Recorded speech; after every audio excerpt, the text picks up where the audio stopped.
experience the other day. I just turned 37. It's the first time I've ever experienced anything like this.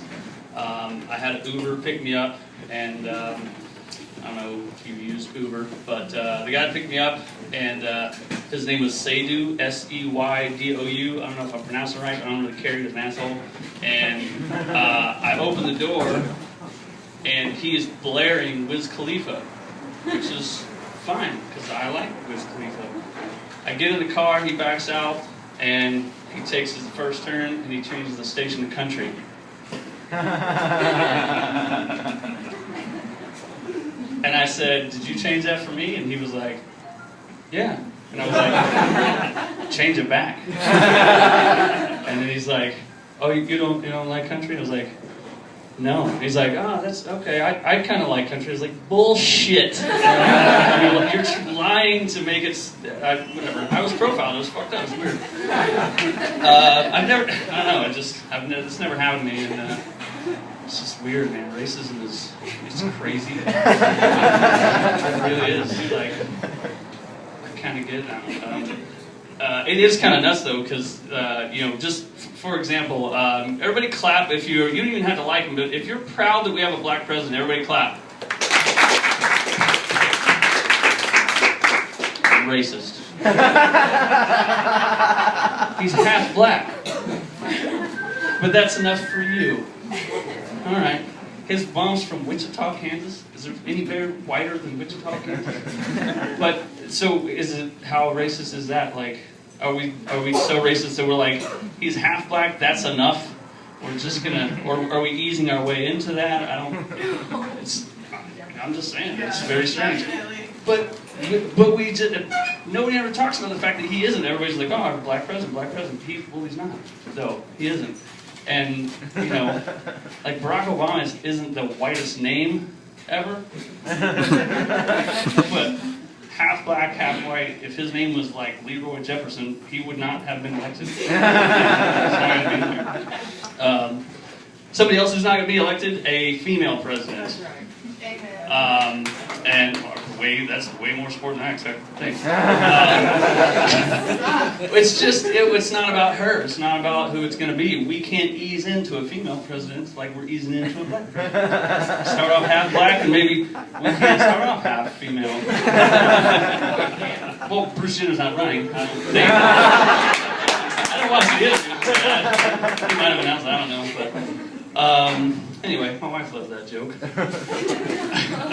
She actually doesn't know about that. She won't come and see me do this because my guess, this is what I think it is. I think the reason she won't come see me do comedy is the same reason she won't have sex with me with the lights on. It's like, she knows I can do it. It's just if I fail, she doesn't want to see it. She's pretty sure it'll be alright, but she doesn't want to see me fail. So, I don't know. She's awesome though. She is, I would definitely call her a homemaker. She is a big fan of Pinterest. And I've had some great meals because of Pinterest. The only reason a picture is on a wall in my house is because of Pinterest.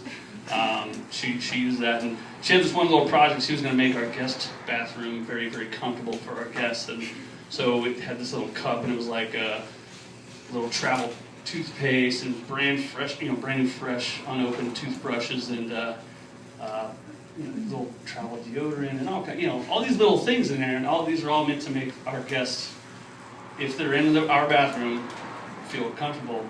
And I just thought it was odd that it didn't say anything about a plunger, because I don't know if you've ever been in a guest bathroom and panicked because you couldn't find mouthwash.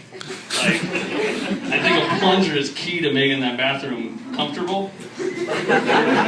For guests, I just think Pinterest missed something there. My wife is also, she's a big fan of Pinterest, and I said Pinterest. She's a big fan of the show Snapped. Does anybody know what that is? Right? Yeah. Most females, everybody I know who knows that show is a female, and the fact that the female clapped for that, if you're with her, you should probably watch Snapped. It's all about somebody who goes crazy, snaps, and they end up finding some way to kill their significant other, some whatever they have their lover do it or something like that. Anyway, it's just full of ideas. Is all I'm saying. And you know, and she's like sitting at home and watching like a marathon, like 3 Sundays in a row. She's watching a marathon of Snaps. I'm getting a little concerned, but so we started talking, and I was like, well, how would you kill me? And how would you know? So we had a conversation. I realized that's not, if you're concerned, that's not the question that you ask. Because the killing part, that's the easy part. So I asked, how would you get rid of my body? Because, you know, we can poison me, whatever, but how are you going to cover this up? And she's like, it's buried in the backyard. And I'm like, good fucking luck with that. We just put in a fence. You got to call before you dig. You can't just dig holes in the yard. So you imagine, like, wow, how'd you get caught? My neighbor didn't record Game of Thrones, so he called the cable company, and whatever. So just, you know, figure out how they're going to cover it up, because they're not that good at that. Because everybody in Snap gets caught. That's why there's a show. Anyway, yeah. So here's the last thing: is I travel for my job, and when it first started, it was really hard. Most of the time, sometimes it was really easy to get away for a couple days, but she pulled that, you know, it's not that I don't trust you; it's that I don't trust them. I'm like, really? Because you don't think I can be funny, and you won't have sex with me with the lights on, so I'm not sure what you think they're going to see in me. Anyway, that's all I got. I've been Andrew Kosko. Thank you very much.